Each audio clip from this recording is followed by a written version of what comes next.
Olá, estamos aqui para mais uma preleção do Centro Espírita Allan Kardec de Campinas.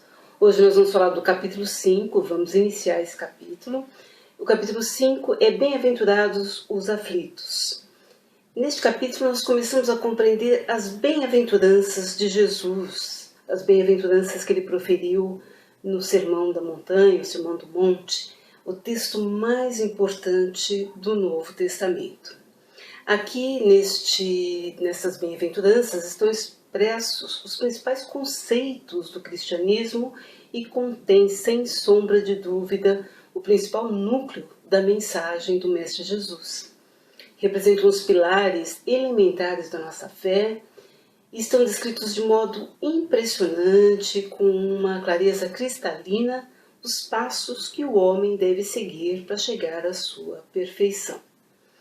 Antes, porém, de começarmos a falar sobre este capítulo do Evangelho, vamos fazer a nossa prece para nos conectarmos com os espíritos elevados, para que possamos compreender melhor a mensagem. Senhor, Pai do Universo, de infinita misericórdia e bondade, Mestre Jesus, nosso irmão maior, bons amigos espirituais que nos inspiram e nos protegem. Aqui nos apresentamos, Senhor, para compreensão de mais uma passagem do seu Evangelho. Que possamos, Senhor, estar com os nossos corações conectados, a nossa mente aberta e o nosso espírito de aprendizado, para que possamos apreender e mais, internalizar, colocando em prática tudo aquilo que o Senhor nos ensinou. Graças a Deus. Este capítulo 5, pessoal, é o mais longo do Evangelho segundo o Espiritismo. Ele tem 31 itens e são 13 mensagens psicografadas dos grandes espíritos, não é? Então, para vocês verem a importância do tema. Hoje nós vamos ver os itens 1 a 11 e nas próximas 3 semanas nós veremos os demais itens, não é? Vamos começar compreendendo a frase que Jesus falou: bem-aventurados os aflitos, felizes os que sofrem. Como assim, né? Vamos entender também por que uns sofrem mais do que os outros e pior, porque algumas pessoas maldosas parecem estar sempre mais felizes, só recebendo coisas boas, enquanto as outras pessoas bondosas passam a vida inteira sofrendo. Como explicar essas anomalias que parecem desmentir, não é, gente, a justiça de Deus? Então, nós vamos ver que ao longo da história do ser humano sobre a Terra, as dores têm sido constantes. E quem já passou por um sofrimento muito grande, daquele assim bem difícil mesmo, né? Como por exemplo a desencarnação de um ente querido, né? A morte do corpo físico do ente querido, a perda de bens em um flagelo, a falência financeira, uma doença severa ou coisa do tipo, que por mais que a gente tenha fé, pode ter lá no fundo, pode vir nesse instante, né, de dor, de grande sofrimento, pode vir uma duvidazinha assim, né? Será que Deus existe mesmo? Onde está Deus neste momento do meu sofrimento que não vem me ajudar? Essa também é a justificativa dos ateus, né, pela sua falta de crença. Então nós podemos perguntar, por que uns sofrem mais que os outros? Por que uns nascem e vivem a vida toda na miséria, enquanto outros nascem em berço de ouro, herdam fortunas, não fazem nada, passam toda a vida na riqueza, não é? Sem terem feito nada para justificar isso, essa posição? Por que para uns nada dá certo, enquanto para outros tudo dá certo? Como compreender os homens virtuosos que não conseguem sair de uma posição ruim, enquanto outros, né, que convivem ao lado de outros homens maus que prosperam sempre. Pior, como entender que um bebê já nasça com uma doença, passa por um sofrimento, ou uma criança acaba perdendo a vida em tenra idade? Como justificar tanta injustiça, né, que nos parecem ser uma injustiça, se temos um Deus soberanamente justo e bom? Ora, desde que admitamos a existência de Deus, não podemos concebê-lo sem suas perfeições infinitas. E se Deus é soberanamente bom e justo, não pode agir por um capricho, com parcialidade. As vicissitudes da vida têm, então, uma causa, e como Deus é justo, essa causa deve ser justa. E Deus colocou aos homens a compreensão disso tudo. Isso está no Evangelho. Deus colocou aos homens essa compreensão pelos ensinamentos de Jesus, que estão aqui no Evangelho, e atualmente, nesse momento das nossas vidas, nos considerando suficientemente maduros, né, para compreender ainda mais um pouco da sua doutrina, Deus nos revela totalmente sobre isso por intermédio dos Espíritos, pela voz dos Espíritos. Então, somente a doutrina espírita ela pode esclarecer com tanta propriedade todos esses dilemas. E ela faz isso, gente, quando nos leva a estudar o significado das leis divinas, que estão no Livro dos Espíritos, quando nos elucida sobre a progressão dos espíritos, mostrando que cada um está no seu patamar evolutivo, mas que todos marcham para a perfeição, quando comprova, principalmente pelos fenômenos mediúnicos, a pluralidade das existências, as várias encarnações pelas quais passamos. E se a gente mergulhar a fundo no Evangelho segundo o Espiritismo, nós vamos conseguir entender isso muito bem, principalmente nesse capítulo 5. Vamos ver o que Jesus falou no Sermão do Monte, que foi relatado pelos evangelistas Mateus e Lucas. Diz assim: bem-aventurados os que choram, porque serão consolados. Bem-aventurados os que têm fome e sede de justiça, porque serão fartos.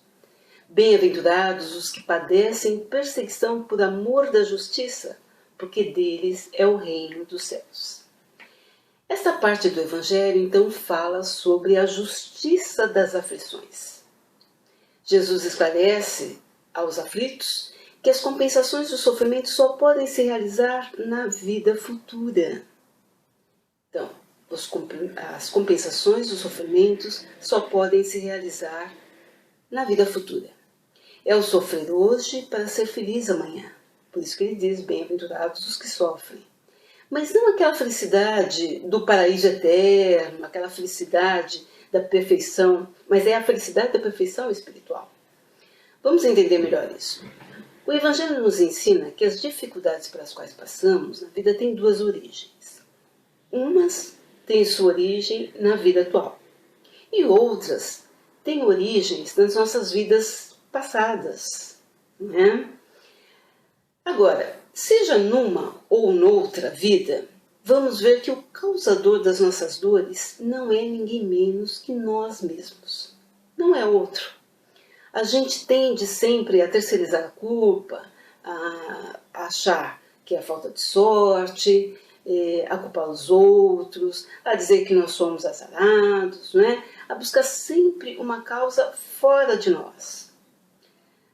Mas, em última instância, nós somos sempre os culpados, os únicos culpados pelos nossos infortúnios.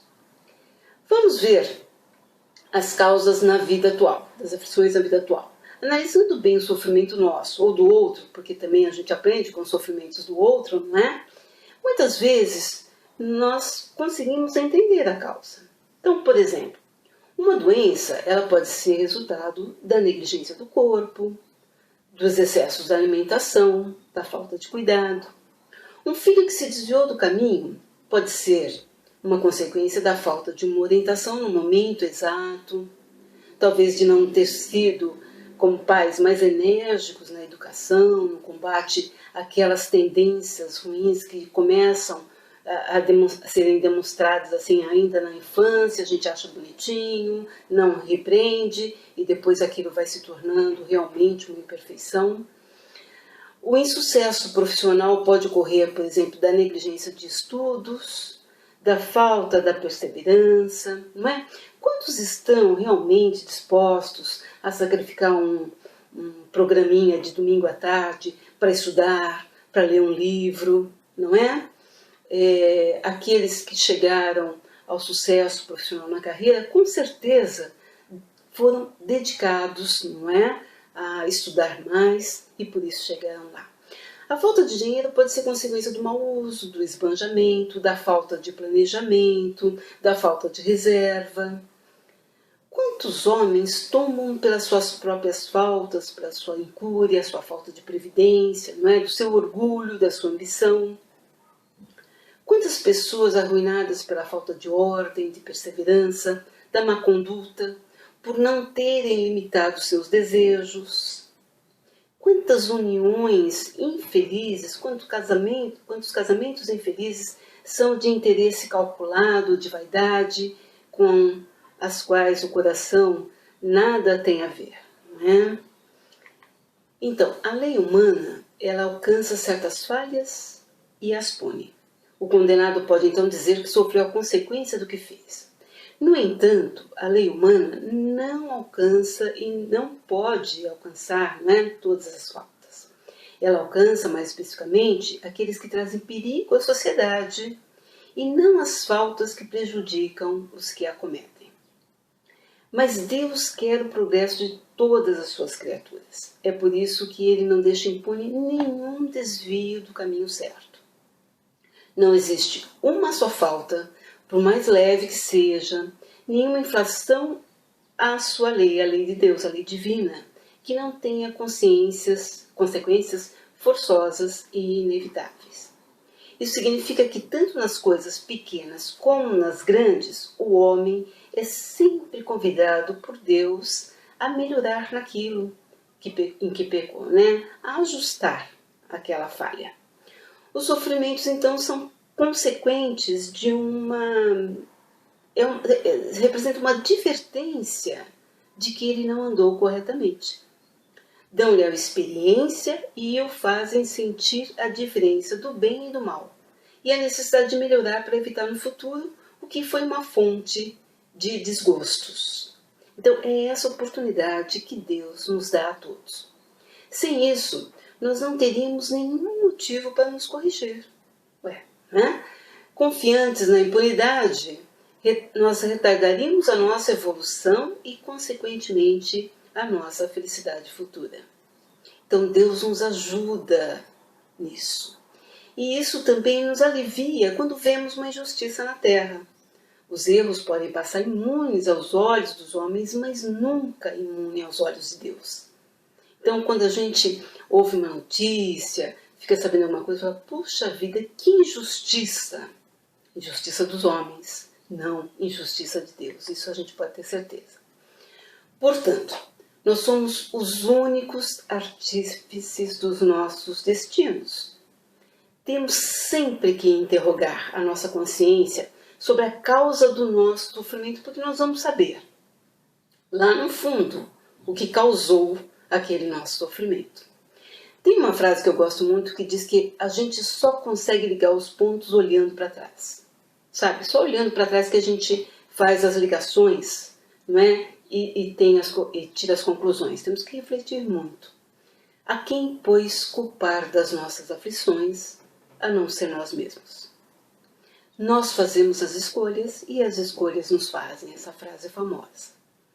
Mas a experiência chega algumas vezes um pouco tarde, não é? Quando a vida já foi desperdiçada, quando as forças já foram gastas e, às vezes, quando o mal já é irremediável.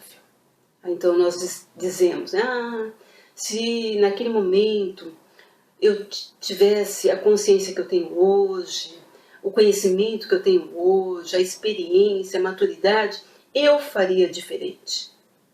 Não é? Se tivesse de recomeçar, eu me portaria de maneira inteiramente outra. Aí pensamos que já não há mais tempo. Lei do engano.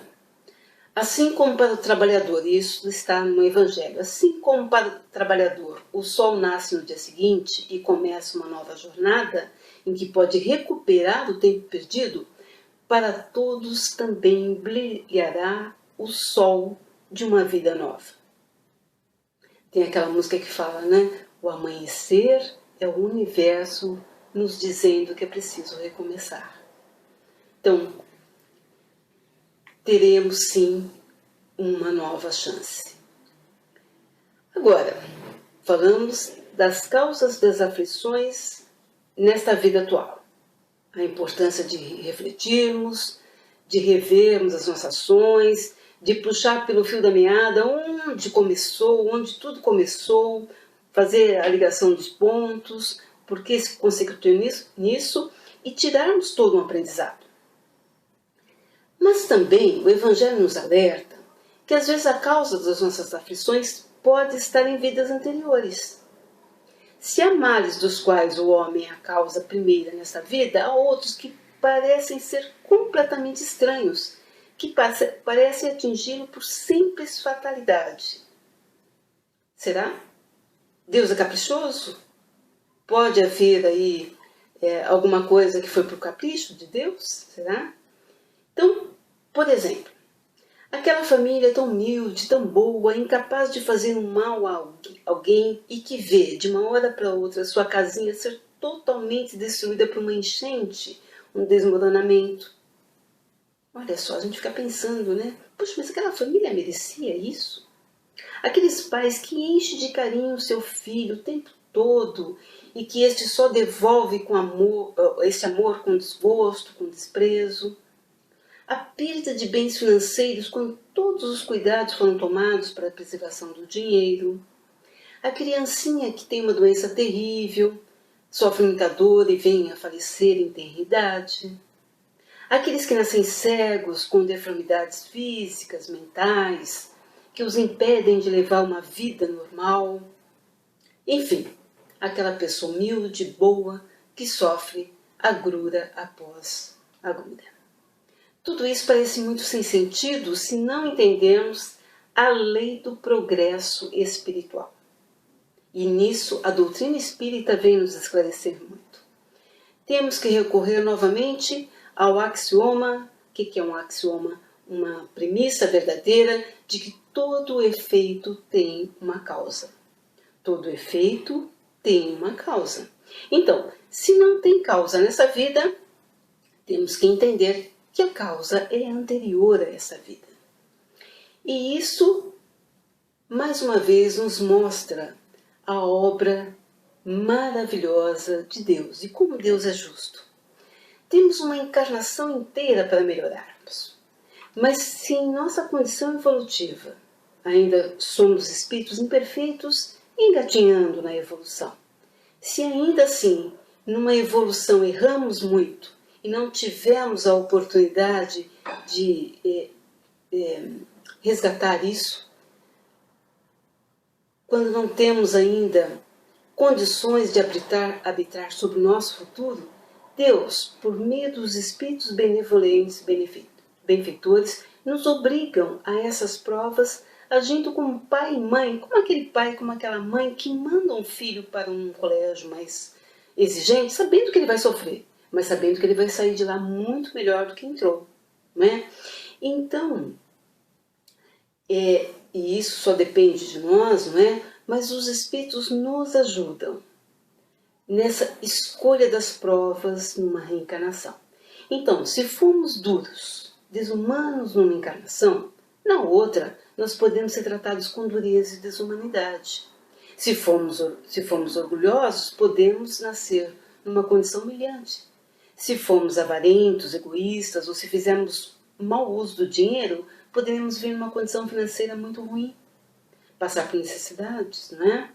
Se formos um mau filho, podemos sofrer com os nossos filhos e assim por diante.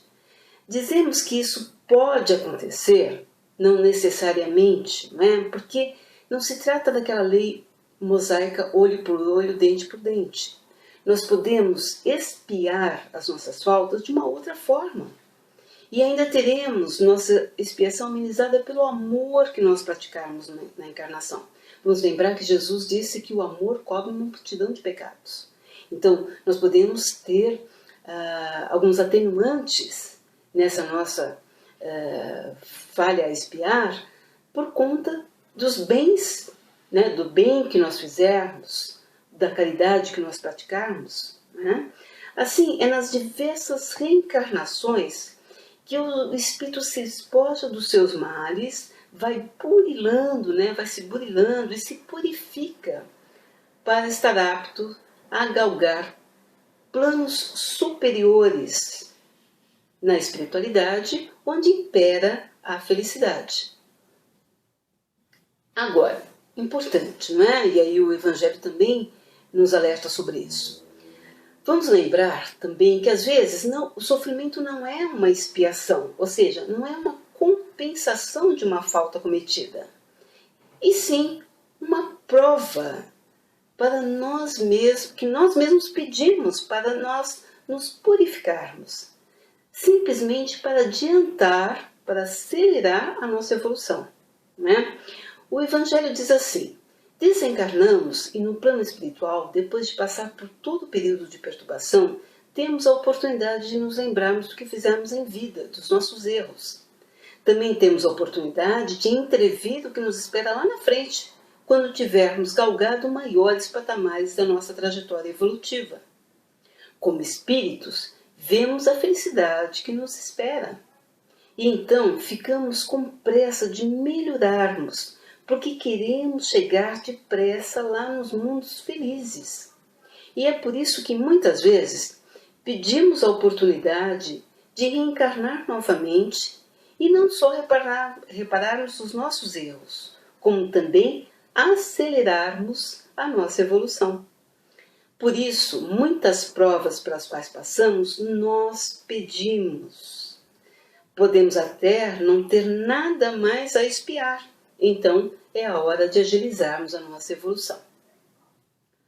Aí, os mais céticos podem estar pensando nesse momento: imagine que eu pedi esse sofrimento.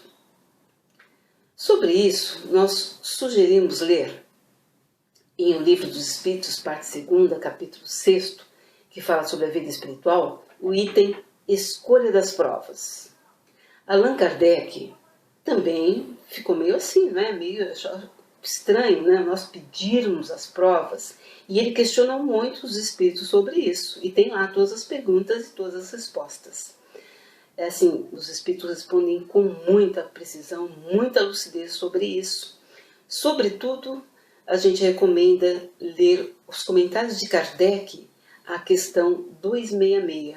É bem interessante. Ele fala sobre isso, da escolha das provas. E aí, meus amigos, olha, vejam, é a doutrina espírita com essas explicações nos esclarecendo, nos consolando e, sobretudo, nos fortalecendo diante dos grandes sofrimentos da vida, pelos quais todos nós passamos estando aqui encarnados numa dimensão de provas e expiações, não é? Agora, alguns podem perguntar: por que será que a gente já não vem com essa lembrança? Por que será que a gente já não vem assim com um prontuário, né, impresso explicitamente em nossa alma, para sabermos tudo o que nós fizemos, as expiações que temos a pagar, as provas que nós pedimos? Assim seria mais fácil o entendimento, não é? E, consequentemente, nós faríamos melhor. Será? Vamos ver o que fala o Evangelho no item 11 desse capítulo, que versa sobre isso. Diz assim: havendo Deus entendido de lançar um véu sobre o passado, é que há nisso vantagem. Com efeito, a lembrança traria gravíssimos inconvenientes. Poderia, em certos casos, nos humilhar, ou então nos exaltar o orgulho e assim entravar o nosso livre-arbítrio. Em todas as circunstâncias, acarretaria inevitável perturbação nas relações sociais, porque frequentemente nós renascemos no mesmo meio em que já vivemos, estabelecendo de novo relações com as mesmas pessoas, a fim de reparar o mal que lhe tenhamos feito. Se, por exemplo, reconhecêssemos nessas pessoas alguém que odiamos em vida passada, o ódio poderia se despertar novamente, não é? Em nosso íntimo e atrapalharia os planos de nos reconciliarmos pelos laços de sangue que travamos nessa encarnação. Então, os laços de sangue nos impõem o amor. E podemos, nessa encarnação, ter a oportunidade de perdoarmos aqueles entes que estão ali conosco, que nos fizeram mal em vidas passadas e vice-versa. Para nos melhorarmos, Deus então nos outorgou precisamente o que necessitamos. A voz da consciência e as nossas tendências instintivas. Ou seja, lá no fundo a gente sabe muito. E isso nos basta para orientar o nosso livre-arbítrio e buscarmos nos corrigir. Olha, mais uma vez, olha como é perfeita a obra do Criador.